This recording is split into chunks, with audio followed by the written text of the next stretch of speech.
Okay, ladies and gents, boys and girls, happy Friday. TGIF, hope you're all doing well. Chris Phillips here, the Daily Crow of the Spurs Up Show. Appreciate you all tuning in as we get situated here on this Friday. I see Brian Dean, Lance, who else? Hunter Johnson, Stephen Borwell Jr., Travie, Jeff Gullidge, Luke RJ. What's going on? Also, those in the Big Cock Club Discord. Head over to the TDC Questions channel. The TDC Questions channel. Be sure your questions are answered there. We got a lot to get into, a lot to discuss. And we're wide open today, taking your questions, your comments, and your calls at 843-790-3377. That's 843-790-3377. I see my guy Kemper Keenan as well. Shout out to the Greenville Gamecocks. What's going on? Let's see. Also, again, those in the Big Cock Club Discord. Head over to the TDC Questions channel. The TDC Questions channel. Be sure your questions are answered there, guys. Of course, as always, TDC brought to you by our friends over at Prize Picks. Go download the Prize Picks app or go to prizepicks.com. When you do, use the promo code TSUS at sign up to receive a 100% instant deposit match up to $100, right? You can play college sports, pro sports, anything and everything in between. You name it, they've got it, guys. Of course, bowl season just around. I think the bowl games begin in a week. Week from today, I believe the bowl games get going. So you can play anything and everything, though, with our friends at Prize Picks. So many fans and listeners of the Spurs Up Show and the Daily Crow have made tons of money with our friends at Prize Picks.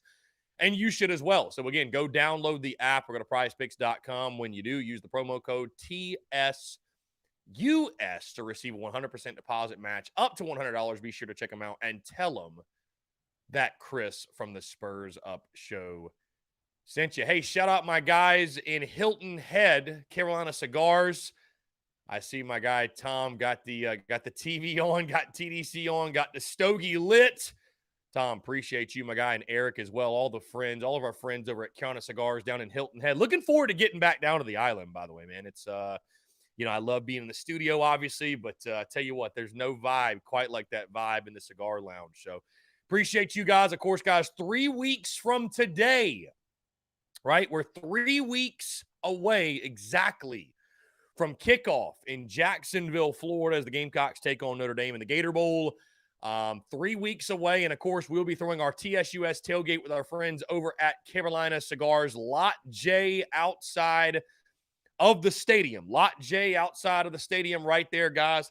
I just booked my Airbnb for Jacksonville this morning. We'll be getting in town on Wednesday. There's a pep rally going on Thursday. We'll rock with content on Thursday. And then, of course, kickoff on Friday. So going to be a lot of fun, going to be a good time. Hope to see you guys there. We'll get rocking and rolling around 11 or so. Also, guys, if you need, which you do, by the way, you need it, trust me, your Irish pack, be sure to hit up our friends at Carolina Cigars. Either shoot them a DM on Instagram, give them a call, or just go to the location in Hilton Head. But they do ship nationwide. So, guys, it's December the 9th. They can kick off in 3 weeks. You've got plenty of time to get their Irish packs. They ship scary fast, by the way. We had somebody, I think, in the Big Cock Club Discord that ordered a couple stogies from them, and I want to say they had them the next day. Maybe it was 2 days, but it was quick. It was really, really quick from the time they ordered. So, guys, again, you've got plenty of time. Also, I want to shout them out because cigars is a great Christmas gift. If anybody's got an idea for a gift from me, hey, my birthday's on Christmas Day as well. I'll take a couple stogies. Why not? I'll take a couple stogies. But be sure to hit them up at Carolina_cigars or give them a call Reach out to them, and they will take care of you. Also, guys, of course, we'll be selling the Irish packs at the tailgate as well, along with our merchandise. So really, really excited for that. Again, going to be a good time. The TSUS tailgate, which will be a lot of fun because we didn't do a TSUS tailgate last year with the bowl game. You might recall Charlotte Gamecock Club had an event going on, and we just decided to kind of go hang out there. But this year really – and also the game, I think, was at like 11 a.m., right? The Mayo Bowl, I believe, was at like 11 a.m. last year. So 3:30 kickoff in Jacksonville. Going to be a good time. Be sure to come on out. The TSUS tailgate partnering up with our friends at Carolina Cigars. I see my good friend Luke RJ in the TDC Questions channel says, what's some of the main topics you'd like to talk about today? Literally anything. We can talk about anything. I'm down for whatever. Basketball plays on Sunday, which really strange or interesting tip-off. Both men's and women's. It's a double header at the CLA. Doubleheader at the CLA on Sunday. Women play, I believe, at 2:00 against Liberty, and the men play at 6 o'clock on a Sunday afternoon against the Presbyterian Blue Hose. So, going to have us some Sunday night basketball to watch. Guys, full breakdown, prediction, all that good stuff on the show today. Also, thoughts on the Dowell Loggins chatter, and it's sounding like it is thankfully becoming less and less likely that he is the Gamecocks' next OC. And you know what? I don't care. I don't care if you don't like me saying that. You know what? It is what it is. Sorry, not sorry for not wanting a guy who has failed everywhere he has gone. It's one thing and I trust Shane Beamer. If he was convinced and he gave him the contract, and you know what? What are you going to do? Be that guy that damns Beamer at every turn? I mean, nobody's going to be that guy. You got to trust your head football coach. If you didn't trust him, he wouldn't be your head football coach, right? But realistically, it looks like South Carolina might be going a different direction.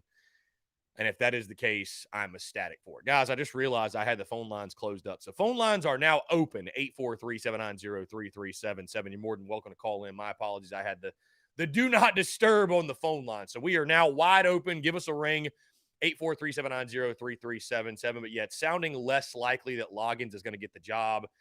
And like I said, I'm sorry, not sorry. I mean, I think Gamecock fans, I think we've been more than justified in our concerns. Let me just put it that way. I mean, you look at the dude, never averaged over 20 points per game in the NFL, never called a play at the college level. I think you're missing the mark if you're coming down on South Carolina fans for not exactly being thrilled with the hire. I think that, but it's sort of funny though. It's sort of funny. You know, people are saying, did the fans cause it if he doesn't get the job? I don't know. You know, I don't know. I don't know if that's really the case, or maybe this was a smokescreen all along. I don't know. I really don't know.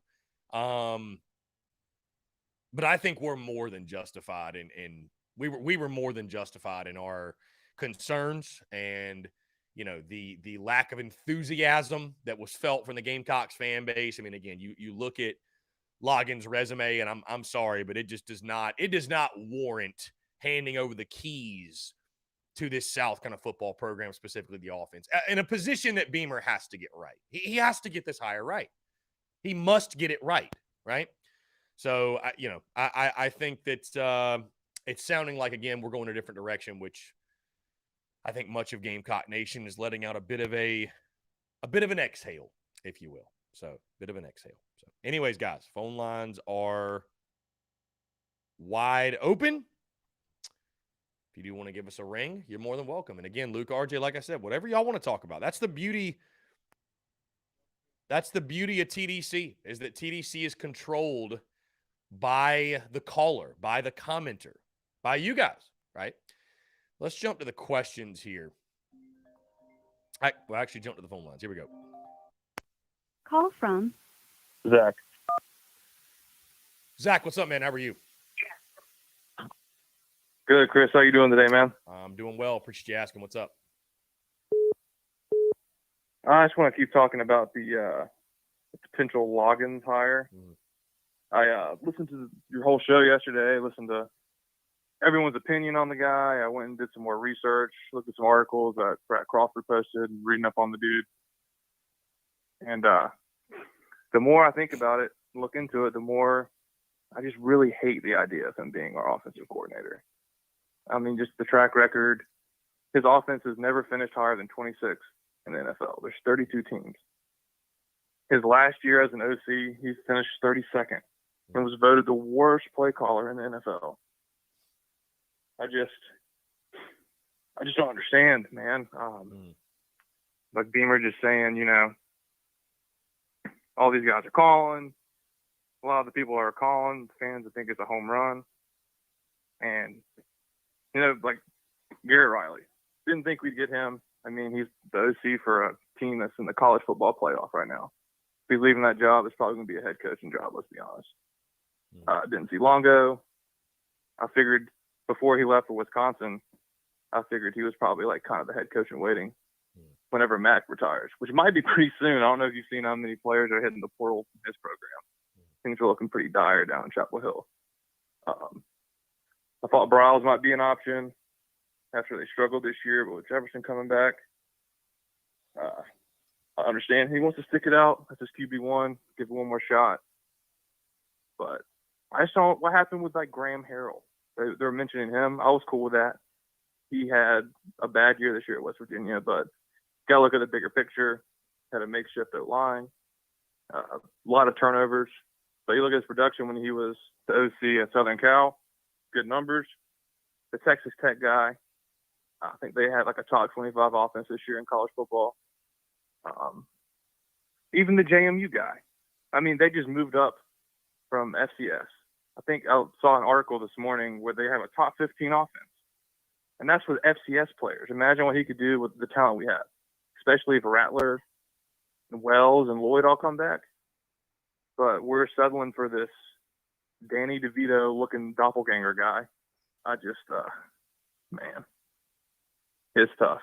But that's just my 2 cents. I appreciate you taking the call, and go Cox, man. Zach, I appreciate it, man. Thanks so much. Great stuff on that call. Yeah, absolutely. No, yeah, I think we'd all agree that Loggins would be a dog shit hire. I mean, we really do. Let's see. Yeah, I think most all of us agree that Loggins would have been a really rough hire. You know, I've also heard the name Kevin Johns, from Duke, the Duke offensive coordinator. So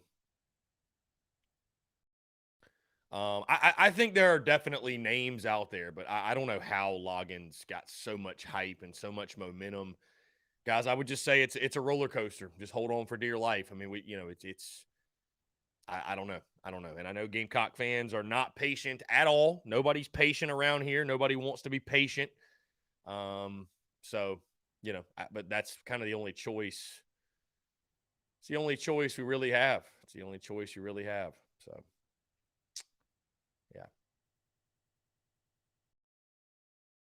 Anyways, guys, let's jump back to the phone lines here. Call from Frank. Frank, what's up, man? How are you?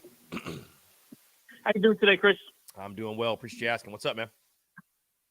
So much negative sentiment yesterday. Different day today with the Loggins thing maybe going all the way to Dodo Bird. But you know, I did some looking into this guy, and you know, I'm not going to talk about the negative stuff. He was a positive. Everybody in Arkansas had nothing but positive things to say about his player relationship stuff, his ability to coach at that level there. He was a really highly rated recruiter. And if you look at Shane Beamer, maybe trying to get a guy who's a little bit like him, you know, a lot of these puzzle pieces were starting to fit when you looked into it a little bit, especially at the tight end position, where if you look at what's going on in our tight end room, we might have needed a little boost there. So, look, I didn't agree with it, but if you look at some of the things, there was some justification for him maybe being in the running, maybe to flip a commit at the tight end position or bring a high star rated tight end from Arkansas. So, I mean, again, we're losing Bell, Stogner, Keenan's retiring from football. You know, maybe there was a little justification by it, but looks like we got driven way down a dead end street and just got left. Yeah. Got kicked out of the car. So I'm hoping, you know, I guess the dream guy, my guy would be Riley, but I don't know. Is he looking to leave? Do we have $2 million for him? Yeah, I don't know. I mean, it's all he said, she said at this point, and we're all just kind of left guessing. So yeah, I mean, I think Riley would be the home run hire, if you will. You know, but I understand people's wanting to go ahead and get this done and you know, and pull the trigger, because the longer you wait, it feels like guys are taking jobs here and there. So, you know, you don't want to get left in the dark and then have to settle for somebody. So I just, and I guess the frustrating thing too is, And I know, listen, I trust the process. Beamer wants to take his time, interview guys. I get that. But also if you're telling everybody that, I've got so many people calling and there's so many great candidates that want the job, then I mean, why, how hard could it be? Right. You know what I mean? But granted, it's not as simple as that, but No, listen. yeah. Someone said this to me yesterday, and they go, "Why are you shopping for a diamond in the rough when you can afford diamonds?" Like what are we doing here? Mm. Yeah. We should be able to pick up top-notch guys, and things are, especially, we got a bowl game coming up. I just want to quickly hit on that. Mm-hmm.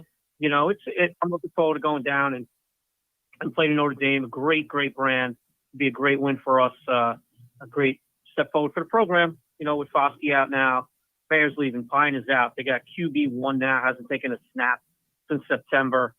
They might even put their QB2, which was their QB3 in. So maybe we could take advantage of this. And that's about it. Be Florida bound, just like you, I guess. Maybe we'll talk next week. For sure, Frank. I appreciate the call, man. It's always a pleasure to chat with you. All right, pal. Yeah. Take care. You too. Great stuff from Frank, guys. 843-790-3377. But yeah, I'll tell you this. I'm fine with Beamer taking his time. Obviously, I mean, it's who am I to tell Beamer how to hire somebody? But if we're sitting here this time next week and there's no OC, I'll start to be a little concerned, right? I mean, you'd like to go ahead and get the guy out of the way. You'd like to get the guy out of the way before signing day, obviously, right? I mean, you would think so. You would think so. Christopher says, let Beamer coach. I hear you, my guy. Let's jump to the phone lines. Call from Chad. Chad, what's up, man? Hey, Chris. So, got a question. I put it on your page last night. Does anybody think that the board is not giving the money to go out and get a high-profile OC after what happened with Muschamp? If we don't spend a 1.2, I don't think we get somebody like a Riley or a guy out of Arkansas. What do you think about that? I mean, yeah, are we broke? I don't know. I don't like Well, to I think don't think we we're are, broke, but I mean, we don't like to spend money. I mean, let's be honest. Our OCs are some of the lowest paid in the SEC. Our coaches are the lowest paid in the SEC. Outside of Muschamp and Spurrier, when have we spent money on anybody?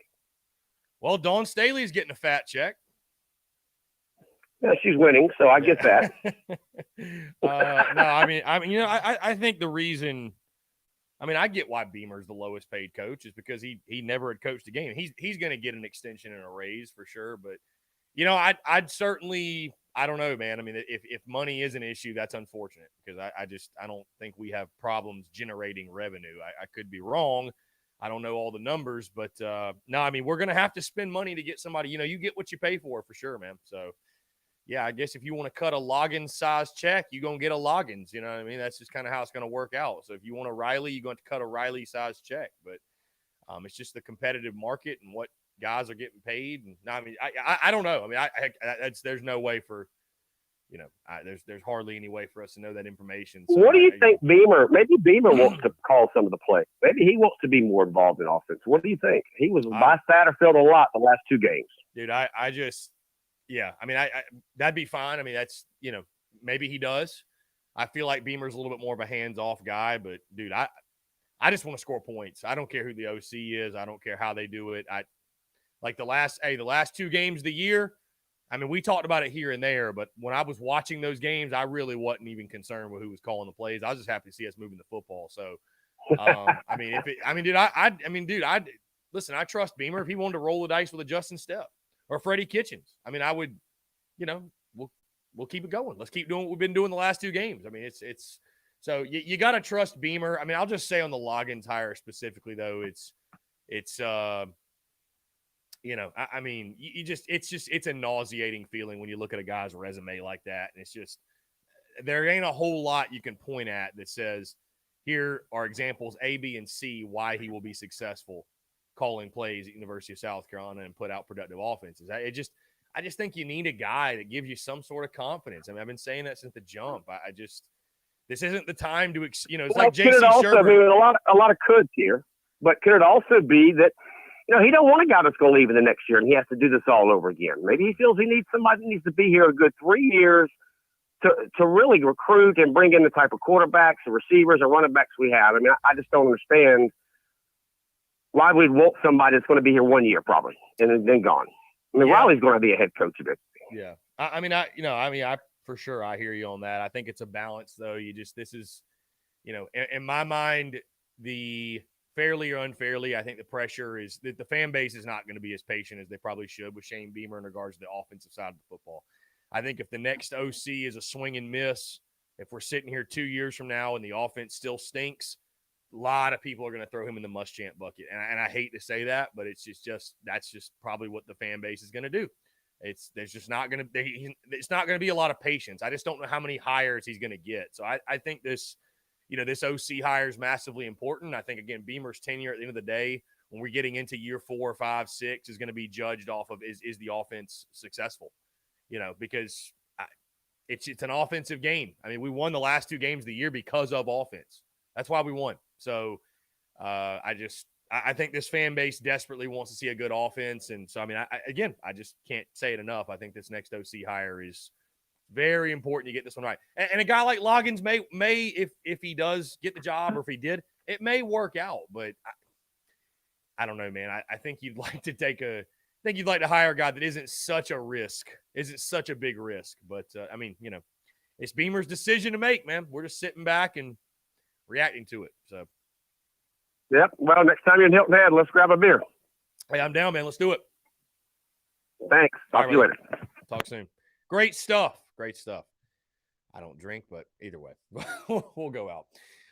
Let's see.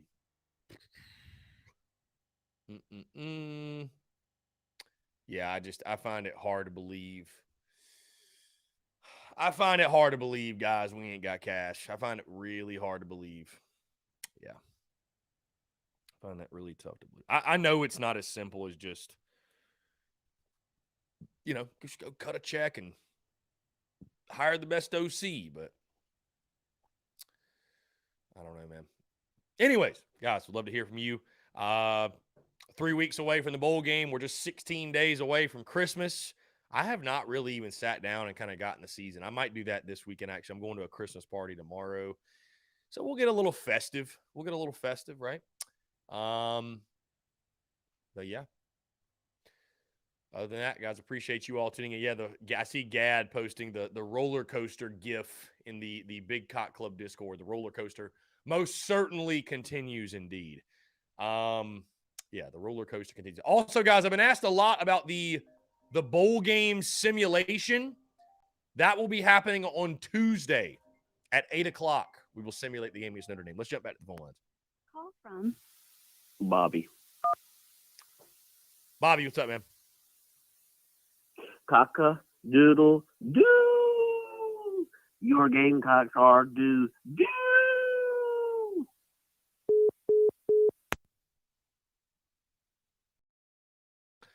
Okay. All right. We keep it moving. Let's see. Steven says a lot of our money goes to other sports with Tanner, I've noticed, which is not bad, but we need money to compete in football. Yeah, football's king.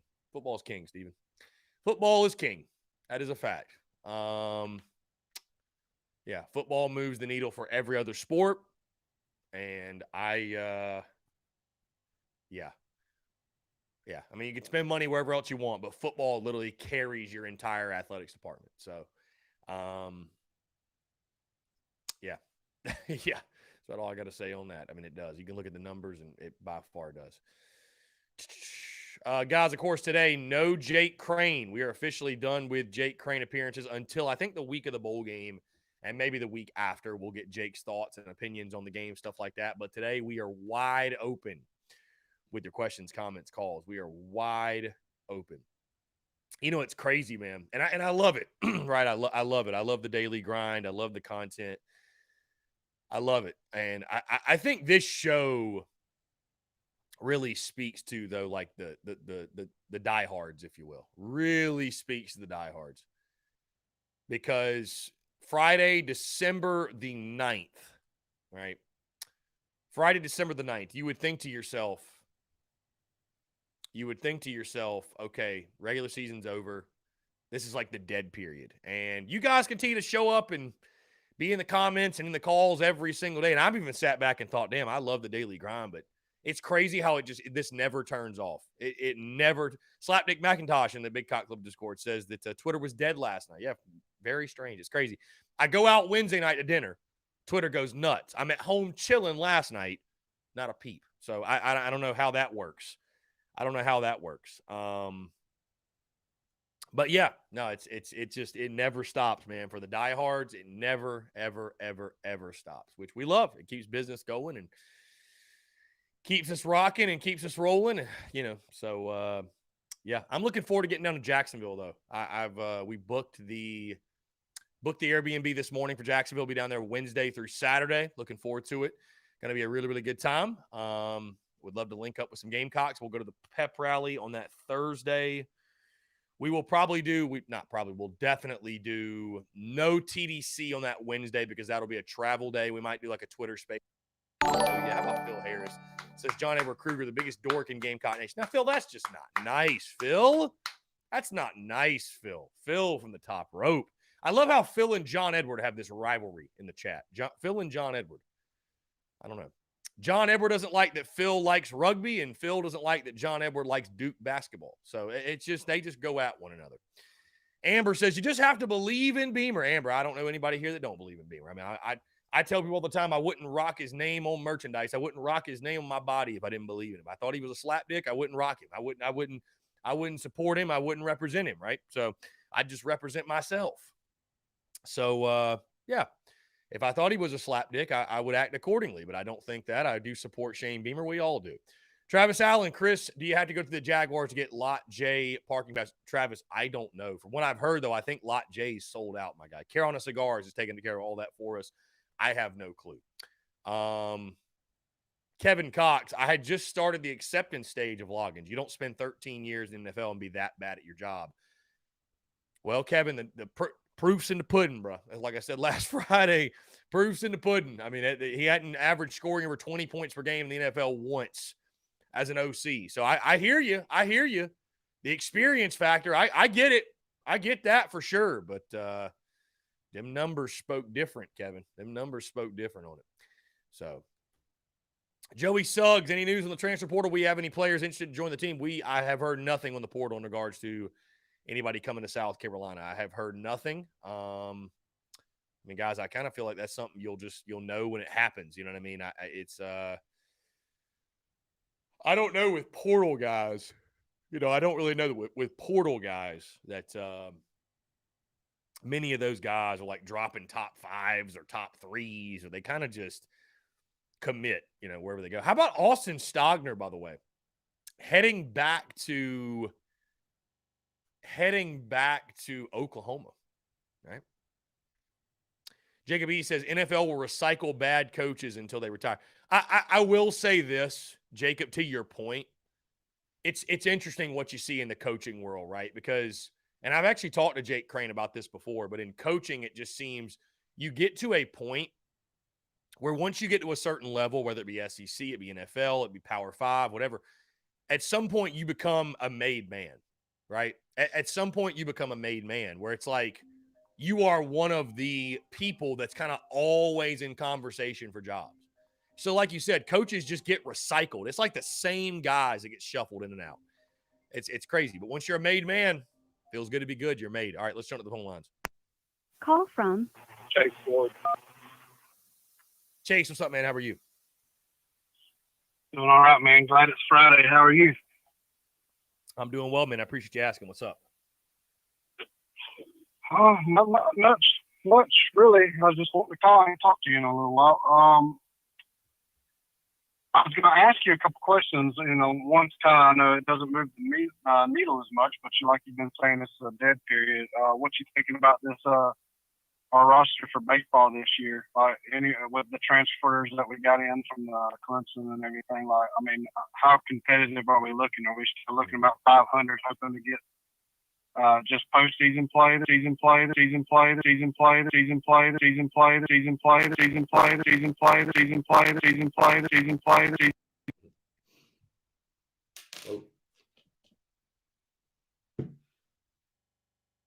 Just because I know it's right around the corner. Yeah, and I'm excited for baseball, man. I'm excited for the Yardcocks. You know, from people I've talked to, and whoa.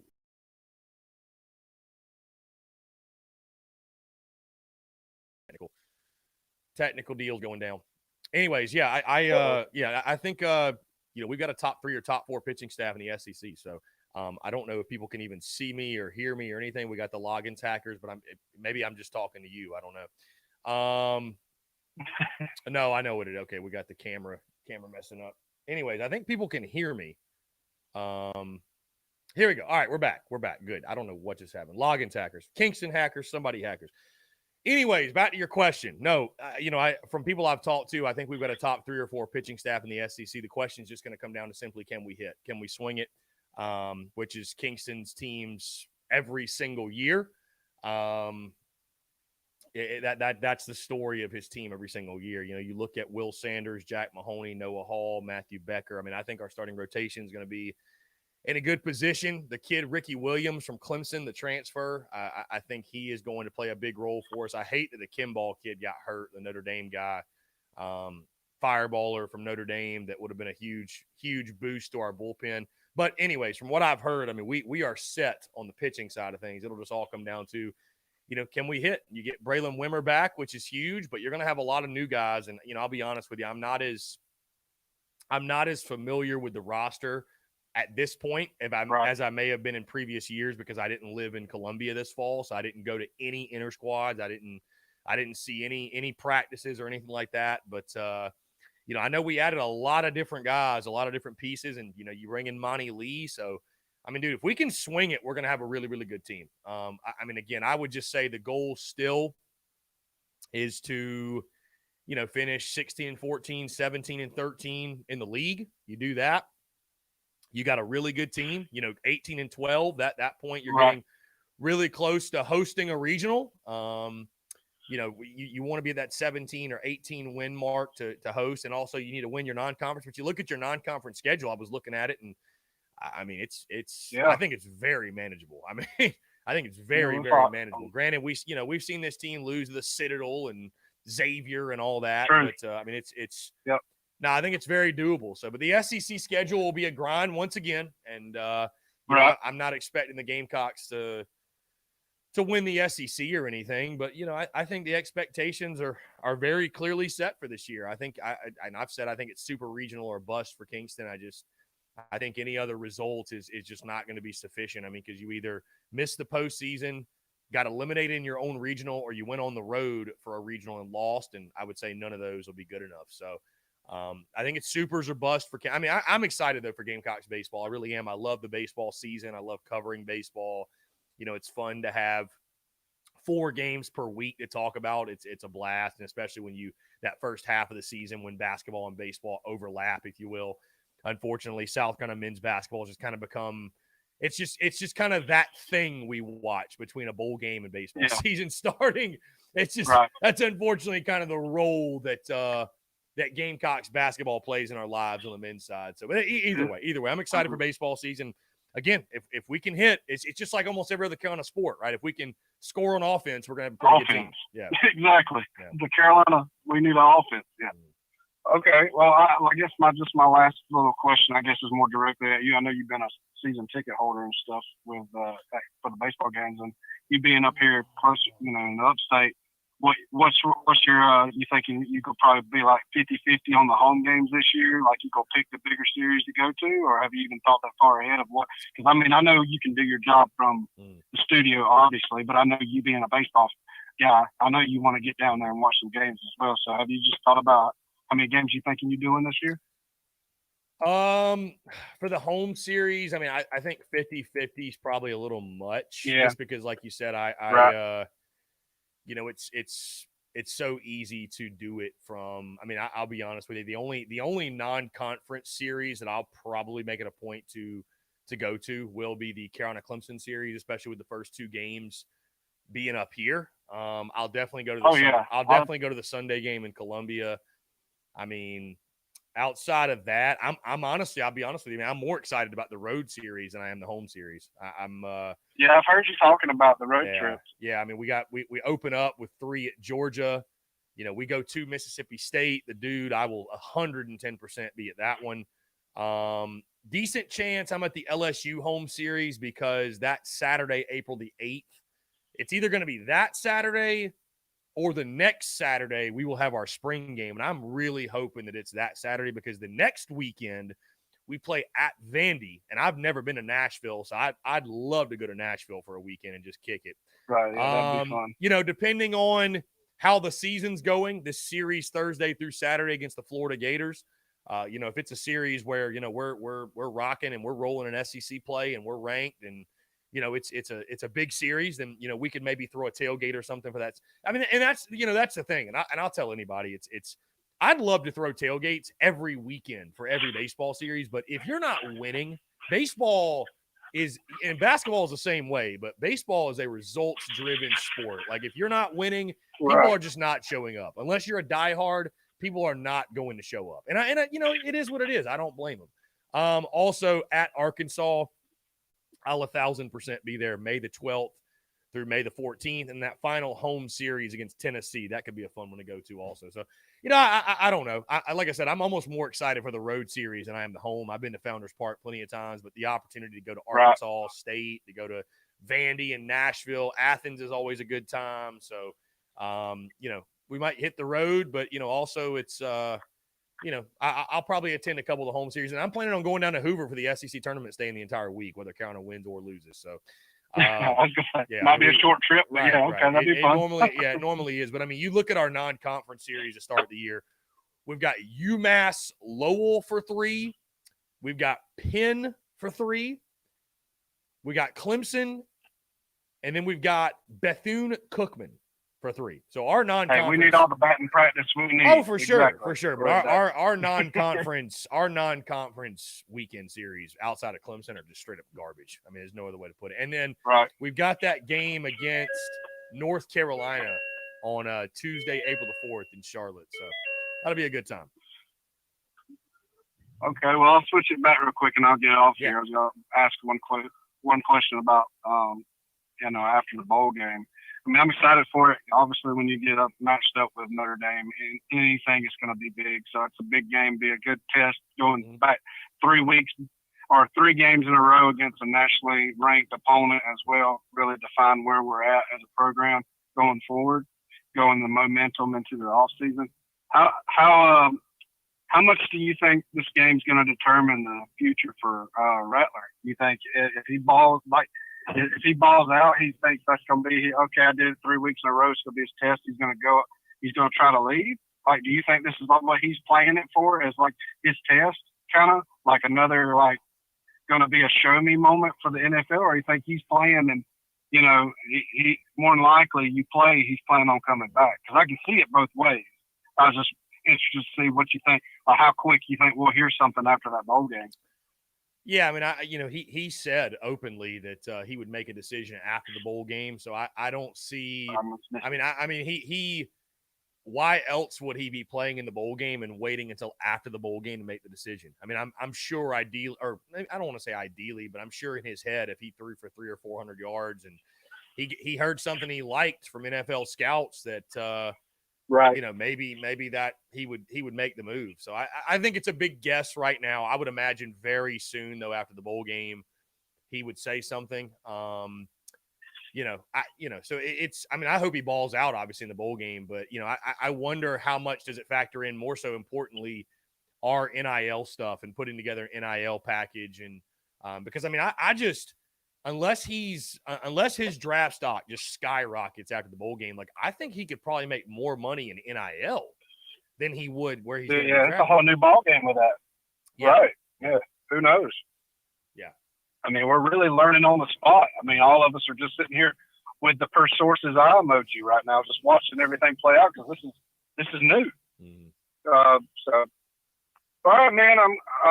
I'll let you go and get to the other callers and just glad you showed up for work today. I was worried about you after you posted about the Rebel Rabbits last night, if you were going to call out sick tonight. So I'm glad you made it back for a Friday show. Appreciate what you do out here, my guy, and I'll talk to you soon. Hey, Chase, you're the man. I appreciate you. Take care. Great stuff from Chase. Yeah, we indulged in a couple Rebel Rabbits last night, but nothing got out of hand. It was nah, just a chill night, just packaging some towels and getting merch packaged up. And that's the beauty of those drinks, man. There's no hangover. It's not alcohol. It's the Delta 8, Delta 9 stuff. So there's no hangover at all with it, man. So yeah, it's crazy how much different though the mood today is versus the mood yesterday in regards to like everybody just freaking out yesterday, going crazy. This guy's going to be our OC's there, and I get it, but today's a little bit more good news, right? Good news on the home front. So, guys, that being said, we're going to jump into a quick break. On the other side, I want to continue to hear from you. More of your questions, comments, calls, and more. You're tuned in to the Daily Crow.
All right, guys, we're back. Taking your questions, comments, calls as well. 843-790-3377. Either my comments are messed up or you guys are really quiet today because we haven't had a new comment in 12 minutes. I don't know if there we go. There's one. All right, Matt Garner saving the day. Let's see. Boogie Waves Gamecocks. I guess I missed the news today. What news is there, Boogie Waves? Outside of it sounds like Dowell Loggins is no longer going to be the Gamecocks OC. But, guys, at this point, again, it's all per sources. It's all a guess. That's why on the podcast I dropped this morning, which, by the way, go check it out. I talked about the whole Dowell Loggins saga, and I made sure to say if, right? If, because I didn't want to, lose my cool necessarily. I gave my thoughts on it, but I didn't want to lose my cool. You hate to lose your cool over something that may not even happen. I don't know. Let's jump back to the phone lines here. Myrtle Beach, South Carolina. Call from Will from Dirty Myrtle. Will repping the Dirty Myrtle. What's up, man? How you doing?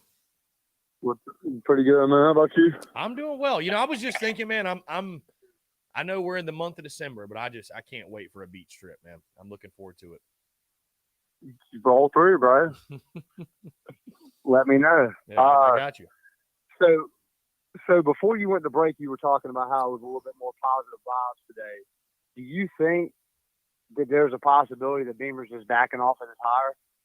Like that's a legitimate thing? Like he might be looking elsewhere, or is it just they're waiting to announce it kind of thing? Like what kind of feeling do you get? I mean, from what I'm hearing, I think there's a chance that he's backing off of it, and they're just continuing the interview process and interviewing different candidates. So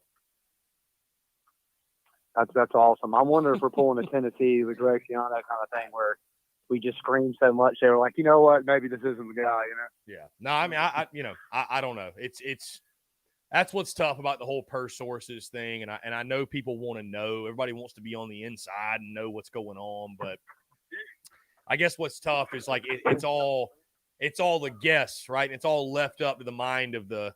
It's all left to our imagination. So we're just all kind of trying to guess what's going on and what the thought process is. And in reality, we just don't know. So. Right. So switching gears real quick, talk about men's basketball for a second. I mean, Gigi Jackson is definitely as good as advertised. I mean, he's still really raw, but being the youngest player in college basketball, really showing his upside, but just the team as a whole, though. I mean, we did have a good win the other day against Georgetown, but it just looks like it's going to be a long season. Like I mean, we do not have very much talent on that team.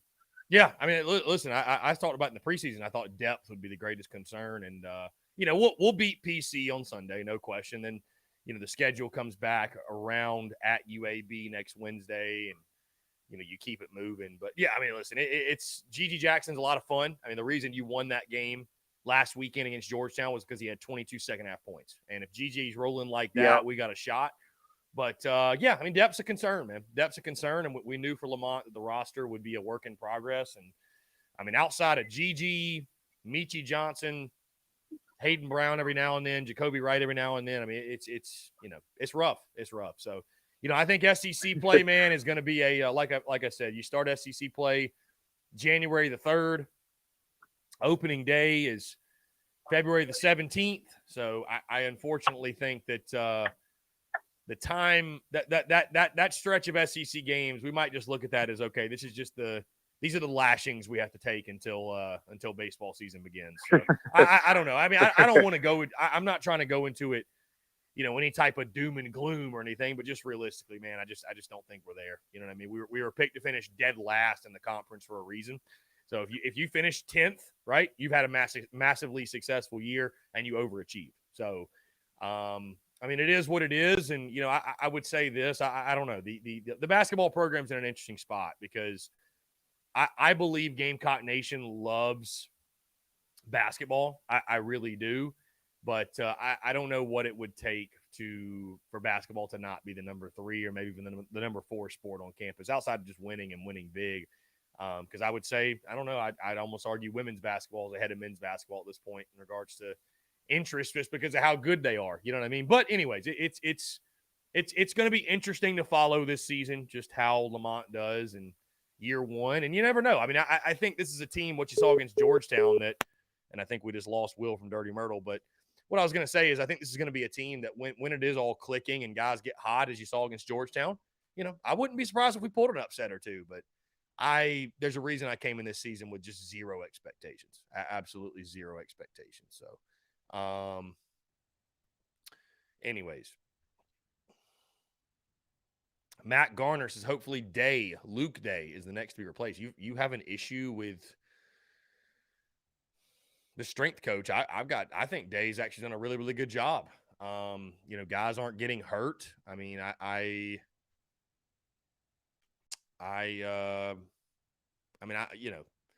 have we been pushed around a bit? For sure, but I mean, I think that's more of a recruiting issue. I think the guys we have are in peak physical condition. I think the guys we have, I mean, we've been a fourth quarter team, Garner. We've played well in the second half. I don't know. I'm not with you on the Luke Day slander. I actually think Luke Day's done a really, really good job, if you want my honest opinion. So, there's a reason. There's a reason we're recruiting both lines of scrimmage so heavily. I mean, there's a reason we are, Matt. So, I think in recruiting is where you're going to see that get solved. I don't think it's a Luke Day issue. I don't think it's a Luke Day issue, my friend. I think it's a recruiting talent issue. So, anyways, Bad Brad in the Discord says Beamer also hasn't ever given us a true injury timetable for our people that get hurt. So yeah, so why would we have a timetable for the OC stuff? Yeah, that's a fair point, my friend. That is a very, very fair point indeed. That is a very fair point indeed. Guys, 843-790-3377. Again, like I mentioned, guys, the bowl game simulation will take place next Tuesday at 8 p.m. Next Tuesday at 8 p.m. We'll get that going. Also, this weekend, guys, I know I've been saying it, but I am going to sit down and I am going to get the Cox vs. Catholics merch made. We'll probably drop that on Monday, and you guys will have until Friday to buy that to ensure delivery by the bowl game. So, Cox vs. Catholics merch on the way. It has been highly requested. And again, I appreciate you all for requesting it, your love, your support on the merchandise side of the business. By the way, guys, also, our merchandise has officially hit Palmetto Moon. Go check out your local Palmetto Moon location. That merchandise has been shipped to them, received. I think they got it yesterday, so it should be up, or maybe 2 days ago they got it. So it should be on the rack no later than, I would say, today or tomorrow at the absolute latest. Let's jump back to the phone lines here. Call from Todd Smith. Todd, what's up, man? How you doing? Hey, Chris, how you doing, man? Just calling in. I'm a little frustrated about this whole OC deal, like I'm sure many Gamecock fans are. And what's frustrating is Deion Sanders takes over a program less than a week ago, and he's already hiring some of the best across the board, and we can't seem to put together. We keep talking about, we're going to get the best staff, and we keep getting guys that haven't called a snap in college as an OC. I don't understand it, man. Todd, your concerns are justified and validated. And I don't get it either, my friend. I wish that I wish we could ask Shane Beamer himself. I really do. I mean, I don't know. I think there's a method to the madness, but yeah, I don't understand. I mean, Loggins, thankfully, it sounds like is not going to get the job anymore. I don't know. It's all per sources, so who really knows at this point? But I don't know, man. I don't know why we insist on hiring guys that come from Slapdick Community College. I don't know. I don't get it. I mean, I find it hard to believe that the University of South Carolina, an alum and the deep pockets that I know that school has, why are they not wanting to come off the money? And again, I know these are questions that you can't really answer, so I guess I'm wasting my time. But it's frustrating, Oh yeah, for sure. No, for sure. And again, when Beamer was hired, I think that's what we all thought was that, hey, he's a rookie coach, but he's going to surround himself with the best possible guys and these all-star coaches, and listen, Clayton White and Pete Limbo have worked out, but even them, man, it's been a coaching staff full of rookies, right? It's been a coaching staff just full of rookie guys. I mean, and then you're talking about bringing a guy like Loggins, who, like you mentioned, has never called a play at the SEC nor the college level. That's just not good enough, man. Yeah, that's just not going to fly. How does he even? Yeah, how is he even on the radar? Yeah, I mean, that I don't care how well he's liked. Yeah. I like you, Chris, but that don't mean you're going to get to be able to call plays for South Carolina. That is a fact. Yes, yeah, that's a fact. I don't know. I don't know how a guy like that. Maybe it's a smokescreen. All we can do is sit back, I guess, and trust in Beamer, and that's pretty much it. I mean, I don't know what else we can do, man. So. Hey, but I got on a positive note before I hang up. I hold the record right now for the biggest donation to the Spurs Up show, unless someone beat me on it. No, you are. You do. Yeah. In South Carolina, not if. When South Carolina beats Notre Dame in the bowl, you'll get an additional $200 just like the last one. Donation to the school or to the Spurs Up show to the school. Todd, you're the man. I appreciate that, and I think we got a good shot to get the dub, man. I really do. I'll tell you this. I mean, I love the coaching stuff. I'm excited to get closer to kickoff to actually start talking about the game. I don't know. It kind of, to be honest with you, becomes. I know some people love it, right? Like message boards and sports, this type of stuff is like the male version of gossip, and I know people love it. Some people are like fueled through it and fueled by it, and hey, it's great for content, great for business. But I like talking ball, man. I like talking about. I'm an opinion man. I'm not a per sources man. You know what I mean? So like, I like talking about making predictions and bold takes, and so I'm excited to get closer to the game and start talking about the actual game, because we got a great bowl game, coming up, and I think we got a great shot to win it. So. Absolutely, man. Well, look, you have a great day. Again, I'm so thankful that you do what you do, man, because with me being an owner-operator truck driver, I listen to your podcast on Monday, Wednesdays, and Fridays. Of course, I try to tune into your show almost every day when I can, and I really enjoy what you put out there, man, and keep keeping it real like you do, and have a great Christmas, brother. Todd, you're the man. Merry Christmas to you and yours, my guy. I appreciate you. All right. Thank you, brother. Yeah, man. Take care. Great stuff from our guy Todd Smith, and what a kind gesture from Todd. What a legend. What a legend he is, man. I truly do appreciate it, and thankful for him, and thankful for all of those who tune in, for sure. Guys, we've hit 1:00 into our second hour here on this Friday, TGIF December the 9th. Again, appreciate you all, each and every single one of you, for your continued love and support of the Spurs Up show. Thank y'all so much. Let's see what's on the anybody else like a 25 Days of Christmas junkie? Y'all big Christmas movie people? I haven't watched any Christmas stuff, but I do like to get into the season. Good God, there's a Toy Story marathon on today. I'm sitting here just looking at like literally the schedule and everything. Yeah, I'm a big Christmas guy. I love it. Love the Christmas season. Love the Christmas season, man. It's awesome. It's awesome being being with family, friends, all that good stuff, and you all as well. So, you all as well. Next weekend, by the way, all the Greenville Gamecocks. Next weekend, men's basketball going to be at the Bon Secours over at the arena, taking on East Carolina in a neutral site non-conference game. So we'll be out there, looking forward to it. Going to be a good time, and hope to see you all out there as well. Just looking at my guys over at Carolina Cigars in Hilton Head. I might have to light me up a stogie later today. Light me up a stogie. Tyler Knoll says, do you ever think you'll get a co-host to get on the airways with you for the TDC? Would be interesting to get someone else in the stew with you. Tyler, realistically, probably not.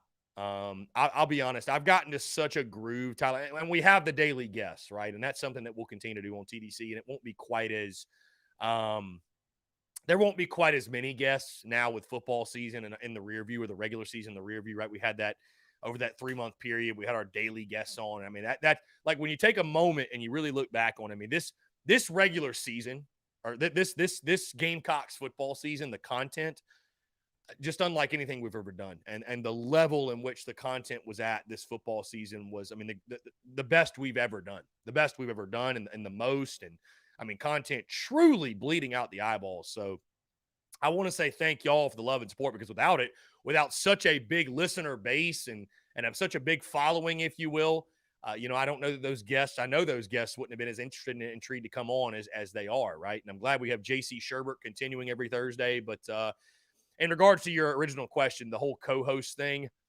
nah, I don't think, Tyler, I'll ever go back to a co-host. I've gotten into such a groove where, yeah, I mean, you think about it, man. I haven't had a co-host for my podcast, for any of my content, in over 3 years. So I've gotten in such a groove doing my own thing. And this is an opportunity, Tyler, for us to interact. And it's just, with me, I don't know, man. I'm unique in the sense that, like, I don't need a co-host to help me carry a conversation. I just don't, you know what I mean? And I actually prefer, and what's tough about that, Tyler, is this too, is that, again, I've found a ton of success just doing it myself. So they're really, if I really thought, Tyler, that bringing on somebody else would bring an immense amount of value to the end consumer, then I would do it. But a consistent guest, nah, I don't. Number one, I couldn't think of anybody I'd want to bring on, just to be totally honest with you.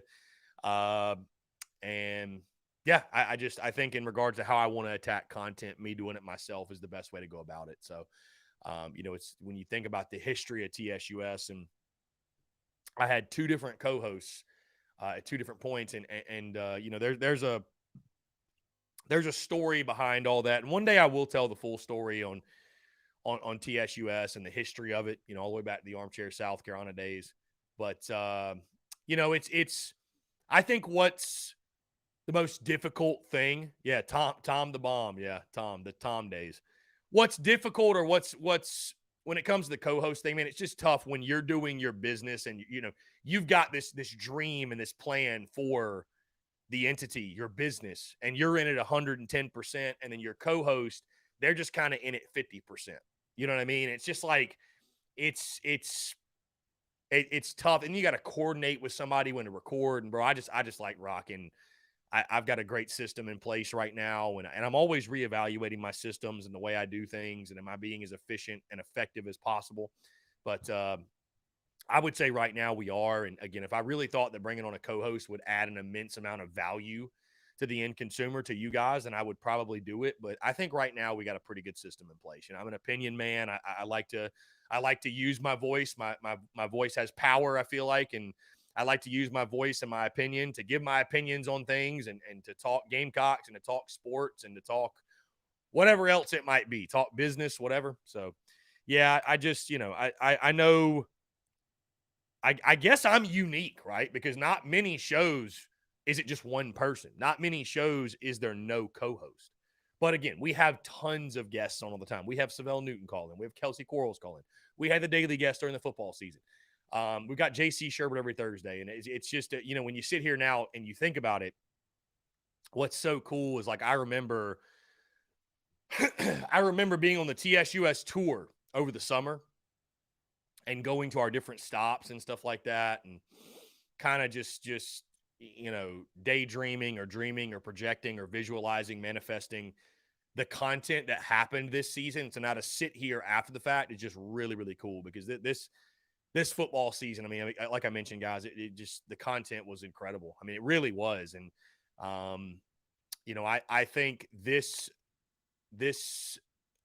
season of content is going to set us up to really, really go to even another level in 2023. I mean, I am fully convinced and fully believe at this point, man, that the next step for the business, I really believe, and I love having Prize Picks as a partner, and I love all my business partners, right? I mean, I do.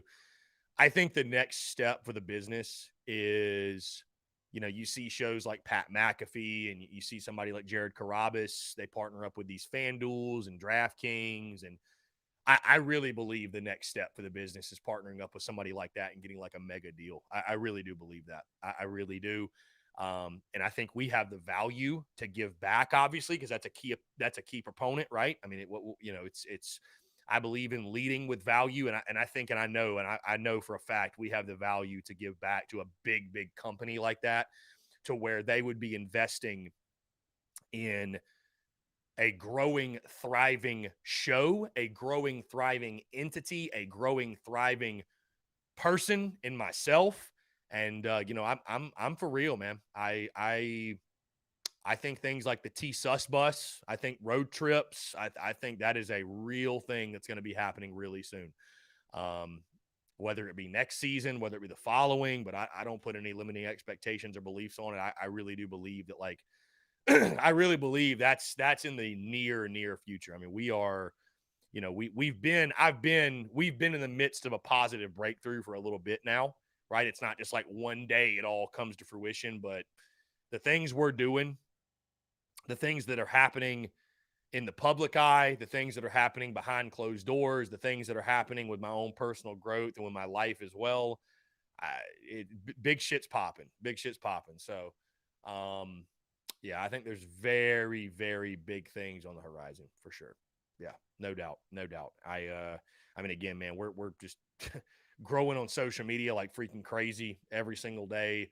I mean, the numbers just continue to go up and up and up and up. And before you know it, we're right now we're at 31.4 thousand followers. I mean, before you know it, man, we're going to be hitting things like 50,000 and just going crazy with it. So let's see.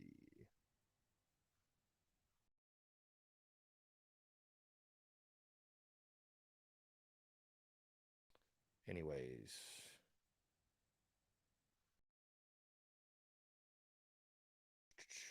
Eight 843-790-3377, guys. That is 843-790-3377. So I was going to say, I don't spend a ton of time looking at social media analytics, but it is wild when you pull it up. And I'm just looking at like our 28-day performance and stuff like that. We had 18 million impressions in the month of November. All-time record for us. Crazy. That's on Twitter. Let's jump back to the phone line. Call from Luke RJ. Luke RJ, what's up, man? How you doing? I'm doing good, Chris. I got a couple of questions for you today. Mm. You know how I like to hear your opinions, and so I'm gonna just try to interview you a little bit, let's say, because so I was thinking about this today. With the login tire and all this kind of stuff, it sounds to me like that people raised hell about it and did some research on the guy, and there was a bunch of things that came out that maybe Beamer's like, I don't know if this is going to please everybody, so I might not want to hire this guy. You think there's any truth to that, and the people raising hell that maybe he reconsidered, just put a feeler out there, or was it all like, the guy who reported it just making up a story to see what South Carolina people would think about that situation?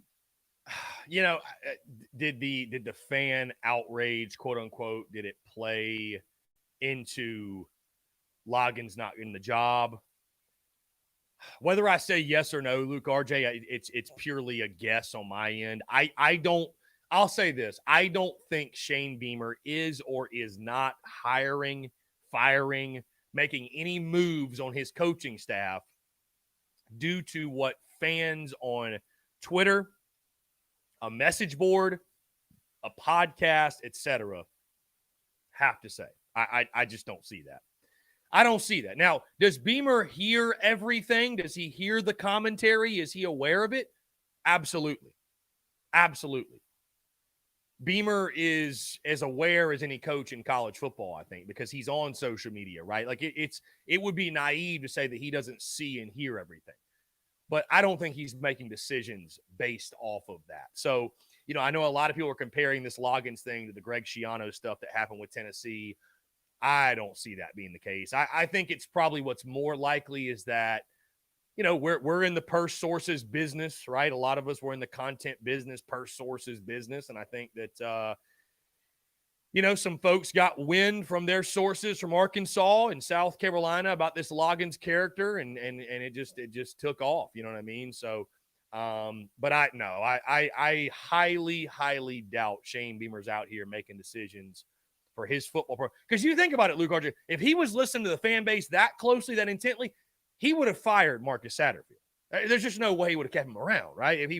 If that's all it took, right? So, I just think it's the nature of the purse sources beast, if you will, and we're all just kind of along for the ride. Yeah. Well, I mean, no one was saying that if he were to hire this guy, that it would have been a good fit. And like everybody thought, well, that wouldn't be the best decision. And then the tweet you said about how if Beamer does hire this guy, then all the good that he has done, from what social media's reaction to this, is that it's just completely, gone away from making this decision. And, that's what everybody's reaction has been. So, and who knows, maybe it wasn't even, I don't know. Everybody says that he's offered him or it got pretty serious, but now it's just it doesn't seem to be the case anymore. So I don't know. Yeah, I mean, I think it's all just purely a guess, Luke RJ. I really do. I think we're just kind of along for the roller coaster, man. And it's I love it from a content side. Like, all this stuff is great for content. It's wild, and just it's wild how I can throw up a tweet with some eyeball emojis and mean nothing behind it, and people just lose their fucking minds. Like, it's crazy, but again, it's the nature of the beast. But is it I'll be honest with you, Luke RJ, is it my favorite part of what I do? No, because it's just, we're all just guessing, dude. Like, I like to more so give opinions on like things that are actually happening on the field or things that are concrete. It's, again, it feels kind of silly to he said, she said game. You know what I mean? But again, it drives content because people are so desperate to be in the know. Everybody has a guy who knows a guy who knows a guy. And I embrace it and respect it, but I'd be lying if I said it was my favorite part of what I do. But it's yeah. So it's funny how butt hurt people get, right? Like how nobody every it's such an ego thing. It's why, this is kind of taking it down a different path, different road. I won't be long on it, but it's why I'm so happy that my business is not based off of that, because it is such a, and I respect the hell out of JC, obviously, got nothing but love for JC, but that whole message board game, that whole subscription game, it's such an ego thing where it's I know something you don't know, so you should pay me to find out what it is because I'm so smart. That's just, I'm glad that's not my main lane. You know what I mean? I just am fortunate to where I've built up a brand and an entity to where, I mean, of course I run into information, right? I have a big following, and again, we got a pretty big platform. People, want to keep TSUS in the know, and from the connections I've made with people through my show, having them on as guests or whatever, I'm able to get information. But it's so I like where I'm at. But yeah, the purse sources world it's just crazy, man. It's just crazy.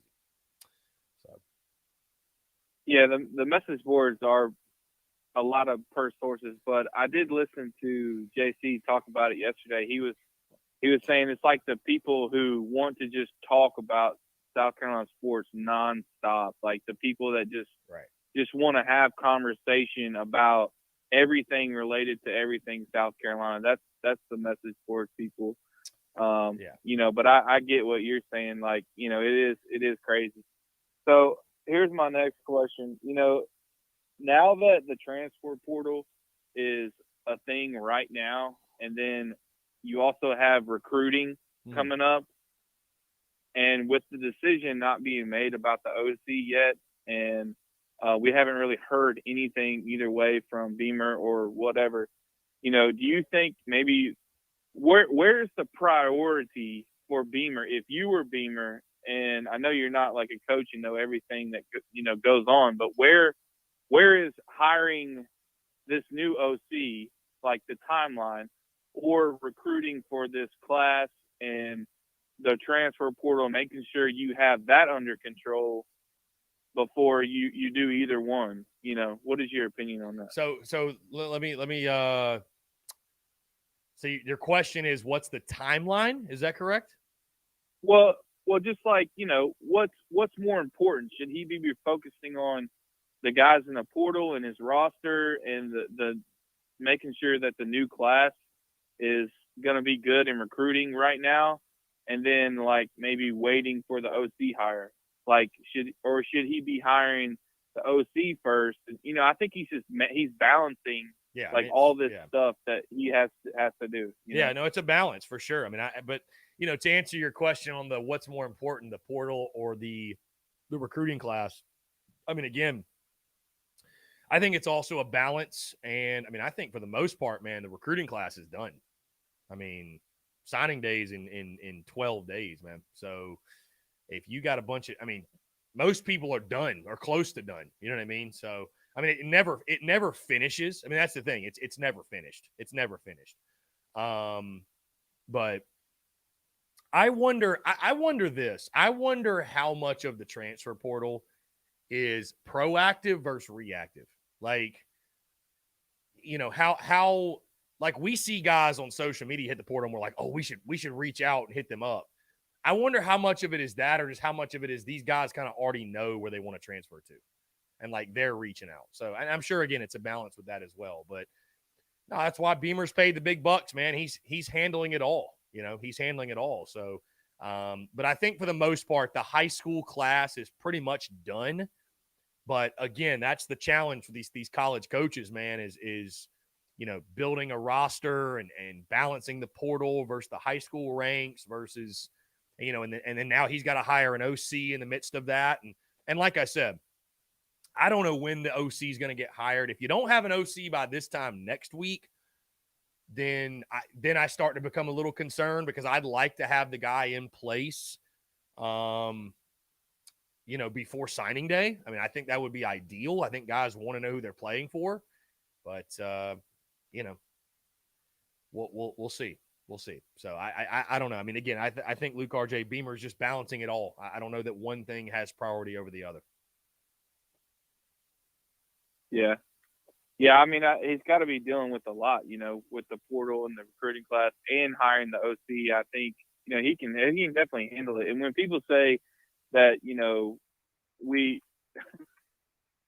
lost, we're losing out on a couple people or changing decisions, and now we're going further down the list the longer it goes. Do you believe in that? Like, or is he just finding a better candidate that fits his program and who he wants to bring in? What do you think about that? The easy answer, and the answer I'm going to give you, is I think Shane Beamer is going to hire the best possible option he can get for the University of South Carolina. That's it. I don't think there's some magical list that he's going down checking off, whatever, and the logins thing is indication that he's on his 17th option. I don't. So I don't know. Again, it's an imperfect system. Everybody's grasping for straws right now, truly. So I think Beamer will.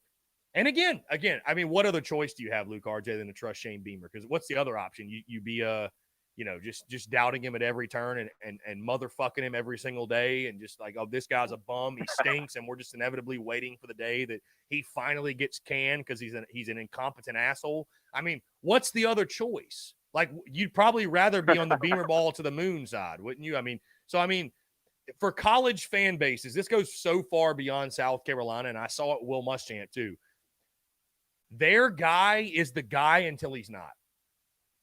Like, fans are going to be all in on a guy until it's so painfully obvious that he's not the guy, and then they'll turn on him. And no coach in this world's immune to that. None.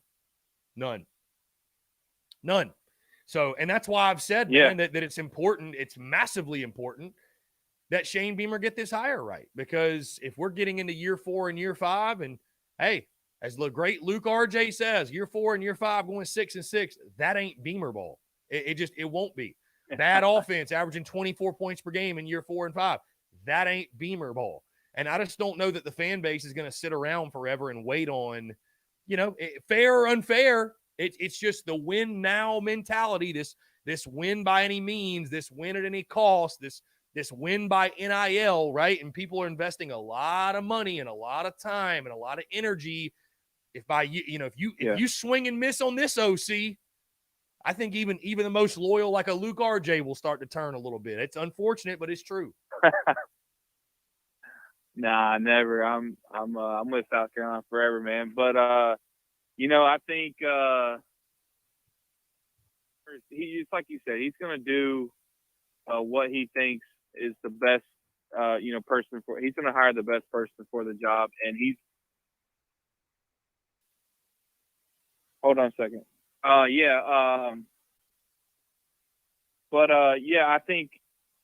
think that he's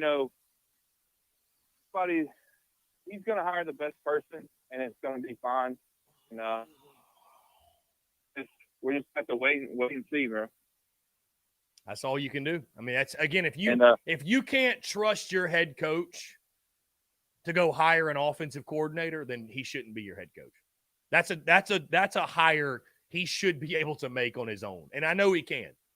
But that's a hire like we shouldn't have to you know what I mean? I shouldn't have to give Shane Beamer a list. You shouldn't have to give him a list. Nobody should. So, I said it about Loggins. If Loggins is the guy or would have been the guy, whoever it is, I'm not going to be this guilty till innocent type of mindset. If it was Loggins, like I'm gonna give him a chance, man, because all I want to do is score points and win. I don't care who it is. I don't care what your resume is, but dude, I mean, you look at a guy like a Loggins, It's like he's failed everywhere. Why all of a sudden? Yeah. So I just, there's got to be better options, right? I don't know. But on the other side, I wonder if Beamer's a guy that because he got a shot as an inexperienced, rookie coach, I wondered, is he a guy that's his MO? He wants to also bring in other coaches that are rookie, just inexperienced.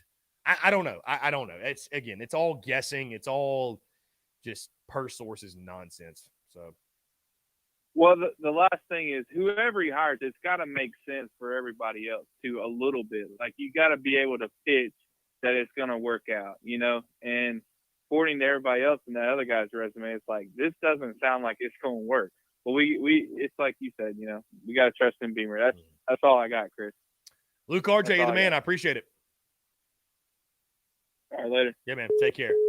Great stuff from Luke RJ. Guys, we're rocking. We're rolling here on this Friday. That being said, let's jump into a quick break. On the other side, I want to continue to hear from you more, your questions, comments, calls, and more.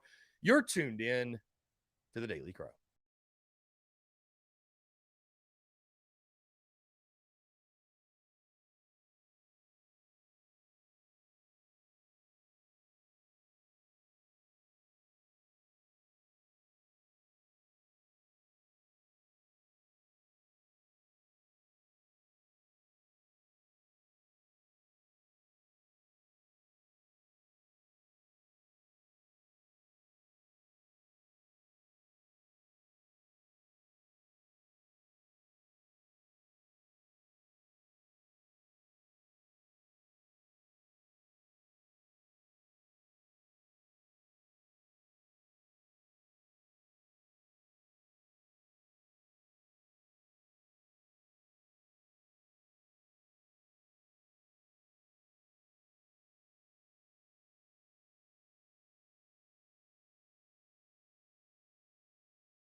All right, guys, we're back taking your questions, comments, calls. 843-790-3377. By the way, I want to let you all know, Robbie Davis informed me before the show that he's got some family stuff going on, so he will not be calling in today. So it's funny.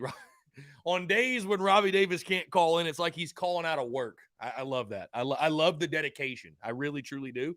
So I wanted to let you all know, inform you all that Robbie Davis will not be calling in today. By the way, Jeff Gullidge, I see, says Dante Reno said in an interview that Beamer told him the new OC wouldn't be until a couple of weeks after our bowl game. Jeff, where is that interview? I'd love to see that or hear that if possible. Let's jump to the phone lines. Call from Justin, what's up, man? How are you? Good, good. How you doing, Chris? I'm doing fantastic. Appreciate you asking, man. What's going on? Hey, good. It's frustrating, man. Like, we have watched this offense so it's going. I mean, it's like you try to fall. It's like you try to find a puppet match, right, Chris? I mean, it had not worked yet, you know. I'll tell you this, Justin. I think the best method of operation moving forward for people for this OC thing is this, and this may not be the most popular advice, but it's the advice I'm gonna give you. Just chill. Just let Beamer do his thing. Hey, you know what the beautiful thing is? I'm not responsible for hiring the OC. You're not, because think about this. I mean, here's what I don't want to happen. Here's what I will not do. The OC may not be hired until the turn of the year. If this thing Jeff just sent is true, where it's going to come after the bowl game, bro, a new OC may not be hired for 4 weeks. The last thing I'm going to sit here and do is have these conversations on a daily basis about the OC. Like, at some point, you just got to chill, sit back, relax, say, you know what? It's on Beamer. I'll react accordingly when the OC is hired. That's not what the per sources crowd wants to hear, but that's kind of the way I'm operating at this point, man. Like, unless there's like some hard, concrete, like, evidence to this guy that, you know, they're seriously in talks or whatever, like, I mean, I'm just chilling. I'm gonna be patient. I'm gonna wait. Again, I know that's not really what people want to do, but I don't know, man. I think it's counterproductive. It's not wise to lose your cool over shit that may not even happen, because now the logins thing, it looks like it ain't gonna happen, and I'm like, damn, we shouldn't have even had a reaction to it. But so is the nature of the beast. Oh yeah, hey Chris, I agree too, man. Hey Chris, one thing we can do is be patient and just wait, you know, because like you said, my friends, like, this is a process that's the process is gonna take time, you know, right, Chris? It apparently it takes time. Yes, the process, I guess, takes time, and Beamer is on his own time schedule. He's not hiring the OC when you want to do it or I want to do it, or, you know, when anybody on a message board or Twitter or anything like that. He's not on our timeline or your timeline or anybody else's. He's on his own. So he'll hire the OC when he sees fit, or when it's meant to happen, it'll happen. And again, we'll react accordingly. But you know, I don't say this in a I don't say this in a dismissive or in a what's the word I'm looking for, in a insulting type of fashion. I just say this because it's funny, and I think because it's true. You know, message boards and sports and the whole per sources thing, it's the male version of gossip. That's all it is. You know, that's truly, you know, some people read People Magazine or Entertainment Tonight, or, you know, a lot of people like to watch trash TV, reality TV. And I know a lot of people like, who I would never watch that. Who would watch that? Like, this per sources stuff is our version of gossip and scoop. And, you know, for a lot of people, it's like crack. Like, they just can't put it down. It fuels them, right? So, and I'm not complaining, because I'm in the content game. But, like, it is funny, man. It is funny how, like, the coaching scoop and all that. I mean, that's some of the greatest content. Some of the greatest content I ever made was when Will Muschamp was fired and we were searching for a coach for a couple of weeks. Like, dude, every video I put out did crazy numbers because everybody wants to be in the know. Everyone wants to be in the know, right? It's the male version of gossip. Oh, and yeah. I know we got female fans of this show. I'm not trying to say it's a male thing, but you get what I'm saying. Like, it really is. It's our version of trash TV. It's our version of reality TV, this per sources BS. So I don't know. You got to either embrace it or get off of it. And of course, doing what I do, I'm going to embrace it. Yeah, me too, Chris. And Chris, the thing about this is, yeah, I know we won't go after somebody that's big, right, Chris? You said what now? Hey, Chris, I know all fans won't go after some big name, right? That's been the mentality for years, right, Chris? Well, I just like to get a name that made me feel confident that there's a chance that it could actually succeed. That's it. I know that people see, if you're a Gamecock, you're a diehard Gamecock, you're going to try to spin anything that has a block C on her that is garnet and black. I get that. I understand. I mean, you could put a block C on a piece of shit and people try to find the positive in it. I get that. But realistically, I said that you can't, you just can't afford, in my opinion, to hire a Marcus Satterfield again. This can't, as J.C. Sherbert said yesterday, no more experiments, no more, we'll see what happens. We'll roll the dice. Like, you need to hire a guy that has some experience, that has had success, that there's real things on his resume that you could point to and say, oh, well, that gives me confidence he'll be successful here. Well, that makes me feel a lot better about that hire. Like, the Loggins thing, dude, give me a break, bro. You have to be in such a spin zone to think that was going to be a good hire, to spin that into, well, he'll turn out to be. Like, no, dude, no. Like, we should be hiring someone better than that. And you know what? If Beamer does hire him, I'm not going to sit there and beat a dead horse and just bitch every single day. But, I mean, come on, man. Like, we should be hiring someone better than that. Yeah, I agree, Chris. And the thing about this is, Chris, you got to go after that now. You cannot go after these NFL weekends, you know? Right. Yeah, I agree 110%. Yeah, go get a guy that's proven that you have confidence in. That's what this fan base needs and wants. Yeah, and good. That's what we need right now. And like you said, man, we want to move the ball. We want to confuse defenses, you know, and take them off the toes, right, Chris? Yeah, we have to. We have to move the ball. Yeah, I mean, we have to score, man. That's just bottom line. I mean, like I said, even if we're winning, I mean, it's even if we're winning 7 or 8 games or whatever, and I just, you know, there's people out there like a Coach Ford, like other fans, that if they swing and miss on this OC, Shane Beamer will be done in their eyes. I mean, Shane Beamer will lose trust from the fan base in regards to, we trust this man to field a competent offense. Fair or unfair, that's what will happen. And because we didn't want Shane Beamer to lose the fan base, because everybody, if he missed this time, boy, this would not look good on his resume, you know, Chris? Indeed. Justin, I appreciate the call, my guy. We got the phone lines ringing off the hook, so I'm going to try to get some other people in here. But it's always a pleasure, man. Great talking with you. You too. Take care, my brother. Go Gamecocks. Go Cox. Have a good weekend, Justin. We'll talk soon. You too. Thanks. All right, brother. Take care. Great stuff. Yeah, we got the phone lines ringing off the hook, so I'm going to try to get everybody in here. 843-790-3377. We had a Greenville number. We had a Myrtle number. Coach Ford says, yep, you're right. 2 OCs enough for any head coach. Coach Ford, I know Coach Ford, you ready to bring hell down, my guy. I know you ready to bring hell down. You ready to bring hell down on Shane Beamer. Coach Ford is just, he's itching. He's licking his chops. There's nothing that gets Coach Ford's rocks off more than coming at Shane Beamer. Shut the phone line. Michael, what's up, man? How you doing? Hey, Chris. Love the show, bud. Keep up Thanks, the hard man. work. Keep grinding for Thank us, you. man. Thank you. Hey, got a couple personnel questions. Mm-hmm. I'm sorry if you talked about this. I missed it. What are your thoughts on Jordan Birch and Jordan Strawn? Do you think they return next year, or their status? Well, you know, I've actually heard from people that Strawn might be gone, which kind of surprises me, seeing as he got hurt. I'll be honest with you, I don't have a great feel on that one. As far as Birch, I think it would benefit him a lot to return, but again, it's 50-50 up in the air. You know, I think a lot of those decisions may not come till after the bowl game. So I think it's anybody's guess. Anybody's guess at this point.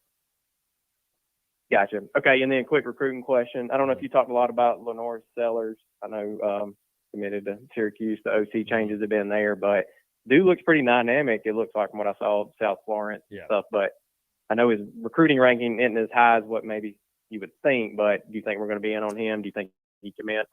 I get a 2024. I get a lot of questions, a lot of DMs about LaNorris Sellers. There are a lot of LaNorris Sellers fans out there. I can tell you that. I don't know, man. I mean, he's a quarterback, correct? Yes, quarterback. Yep.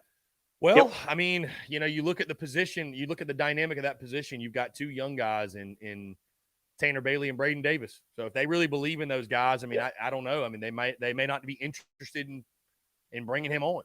You know, and I know that some people hate to hear that, but you can only bring in so many. You can't get them all. You know, you'd like to, but you can't get them all. So especially at that position, only one can play. So, you know, you've still got Luke Doty. Again, you've got Braden Davis. You've got Tanner Bailey, and they're both going to be redshirt freshmen next year. So, I mean, do you need another quarterback? I don't know. I mean, that's, you know, but yeah. Sounds good. Thanks, man. Appreciate your perspective, bud. Have a good one. Yeah, man. Appreciate you. Thanks so much. Great stuff there. 843-790-3377. That is 843-790-3377.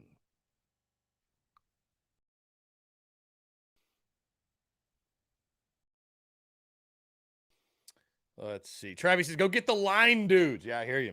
Go get the line dudes, indeed. Yeah. Also, this what about this running back, right? What about this running back from Dutch Fork? Everybody freaks out about, and Tom Knotts has been, you know, calling everybody crazy that this Jarvis Green kid.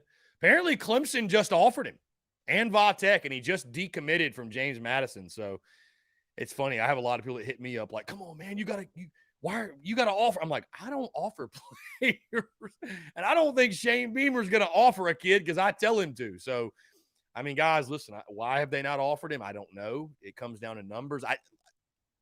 Beamer's DMs are open. Hey, the DMs are open for people, right? So shoot them the DM. If call the office, call the football building if you want them to to offer LaNorris Sellers, or you want them to offer Jarvis Green. I don't know. You know, I don't know why they do and don't offer these guys. I don't know. So, I don't know. Anyways, guys, appreciate you all tuning in. You know, it's the time flies by with you guys, and I'm I truly do appreciate it. Let's see. Our guy Chase in the Big Cock Club Discord, TDC Questions channel, says, random Christmas question. Chris, are you an ugly Christmas sweater type of guy? Ooh, had a sneeze. I got to hold back. Woo. All right. Ugly Christmas sweater.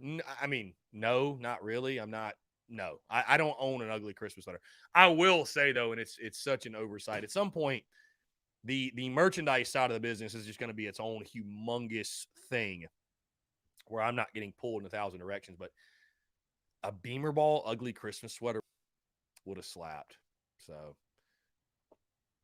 anyways, not really an ugly Christmas. I would rock one though. I'm not saying I wouldn't. Like, if I could find like a vintage like South Carolina Gamecocks ugly Christmas sweater, that would be dope. But I mean, Chase, what type of person would you have? Like, are there people that you meet and they're like, yo, one thing you should know about me, I'm a huge ugly Christmas sweater guy, like closet full of them. I'd be like, okay, all right, that's interesting to say the least. Madison, Chris, are you going to be in any? Is BB basketball games or baseball games? If you put MBB, I would know better. If you're asking basketball, I will actually be at the game against East Carolina next weekend, which is in Greenville. I'll probably go to a home game or two. I'd like to check out GG Jackson, obviously.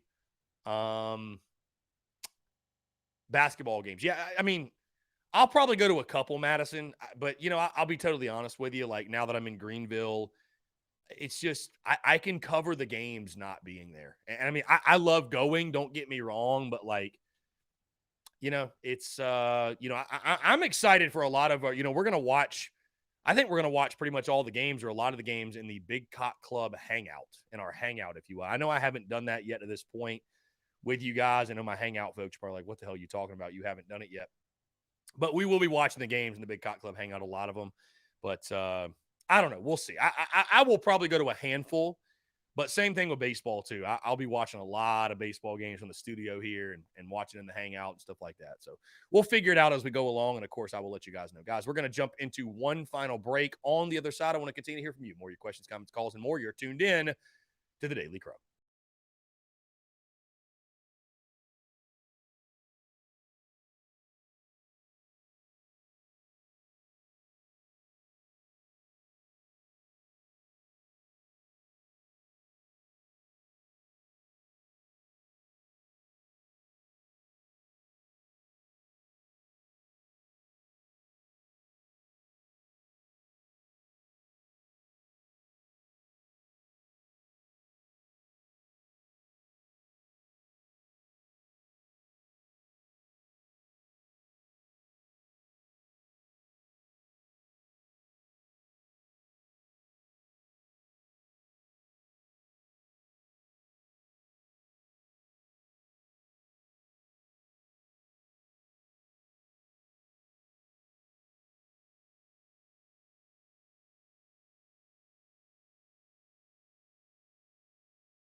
All right, guys, we're back. Final 10 minutes or so here in the Daily Curl on this Friday, December the 9th, 2022. Appreciate you all. Thank you all so much again for the continued love and support. Be sure to check out the podcast that dropped this morning, episode 739. Crazy, 739 episodes. Episode 739 today, talked a little bit about the OC stuff. Also, of course, just a brief preview of the game on Sunday. Gamecocks taking on the Presbyterian Blue Hose at the CLA. A doubleheader at the CLA on Sunday with both men's and women's. Women's will play at 2. Women's will play at 2 against Liberty. Men play at 6 against PC. So the Blue Hose, John Rice, H-O-S-E, the Blue Hose. Yes. I see what you did, John. I see what you did. By the way, we got my guy Jeff Gullidge sent this over. This is what Dante Reno said, by the way, about the OC thing. Quote, he wants to do whatever is best for the team, whatever is best for the guys in that room. Nothing changes for me. I'm still their guy in 24 or 23 class, whatever they want to do. He's going to hire a quarterback coach, offensive coordinator within the next couple of weeks after the bowl game. I'm not too sure who's going to call plays in the bowl game. He didn't tell me that. He just said it would be like a collective offensive game plan. So that's coming from Dante Reno. So, guys, again, we may not even have an OC until the turn of the year. Which, which you'd think Dante Reno knows what the hell is going on, right? So, that's coming from Dante Reno. So we may be getting all worked up for nothing. I mean, we really, truly might just be getting worked up for absolutely nothing, which, like I said, it's just the nature of the beast. Welcome to Per Sources season. It is what it is. Welcome to Per Sources season. Anyways, guys, 843-790-3377. Yeah, I don't know. I couldn't say the word 7 there for a second. Anyways, guys, was talking about this in the Discord over the break. Very, very excited for baseball season. I mean, it's funny. I get asked a lot, like, what's my favorite to cover? And of course, nothing moves the needle like football season. I mean, it's football season's so much fun because all the content pops and it goes crazy, and talking football is a blast. But baseball season's cool, man. I love it. I love it. I love how many games there are. There's so many games. The content never, it never runs out, right? There's just so many games to talk about. And yeah, I'm looking forward to the baseball season. I think it's goes without saying it's going to be a much more fun season this upcoming year than it was this past one for sure. So also excited for the final week of the year. Great opportunity for us to look back on all the successes that the year provided and look ahead and forecast to 2023, and really pumped about that. So I want to say thank y'all again so much, man. Y'all have made 2022 an incredible year, and I'll talk more about the year that was when we get closer to New Year's Eve, New Year's Day, what have you. There will be, I'm just thinking about looking ahead to content. Of course, that Friday, the 30th, will be the game. So there will be no TDC that Saturday, the 31st, of course, Sunday, the 1st, and we'll get back after it on January the 2nd, that Monday. That'll be the first TDC of the year. So, Coach Ford, I'm the same as you, though, my man. I don't care if he wants to take 3 more weeks. I don't care if he wants to take 4 weeks. Hire someone. Just make a good hire. I don't care when he wants to hire. Like, I don't need the OC hired right now. I really don't. Because I can assure you guys, Beamer is telling these recruits, hey, Maz Bennett just decommitted from Tennessee. I'd almost guarantee you he's going to be a Gamecock. I feel confident in saying he's probably going to be a Gamecock. Obviously, Maz Bennett likes what we're going to be doing offensively enough to take that risk. So, I'm not in a rush. I don't think there's any reason to be in a rush necessarily. So yeah. Also, guys, really excited. I tell you, I am excited to get down to Hilton Head, hang out with the Carolina Cigars guys. Looking forward to it. I'm trying to go back in January. I'll have to hit them up about that, but definitely trying to go back ASAP. We had a blast. I mean, that was incredible. I had a blast down there the last time I was there. I think it's a no-brainer. We should head back down. So I'm looking forward to it. We'll do some live shows, stuff like that. Maybe we can do another event. I think another event, I'll definitely get in touch with Tom and Eric. I think another event, though, would be incredible. Maybe a little I don't know. I want to get down there and play some golf for sure. But yeah, we'll rock soon. Probably middle of January, I think, will be a good time. I'll have to get in touch with those guys, but yeah, we'll have us a blast. Smoke some stogies, talk some ball. We'll be in the midst of basketball season. And I mean, really, guys, you think about it content-wise.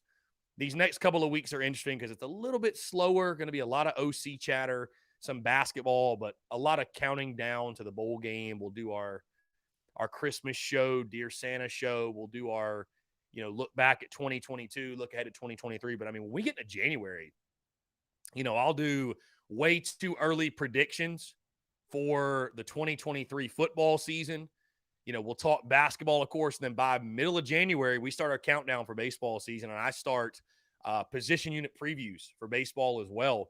And we do that for 3 or 4 weeks, and I do my season preview show, and boom, there we are, opening day. So I love it. I'm excited. With the start of baseball comes just the game itself, but also, the weather starts to warm up, and you get closer and you get more into spring, and spring ball starts for football, and it's a good time, man. Content bleeding out the eyeballs. It never stops. I love it. I get to wake up and do something I love to do every day, and it fuels me, and it's my passion. And,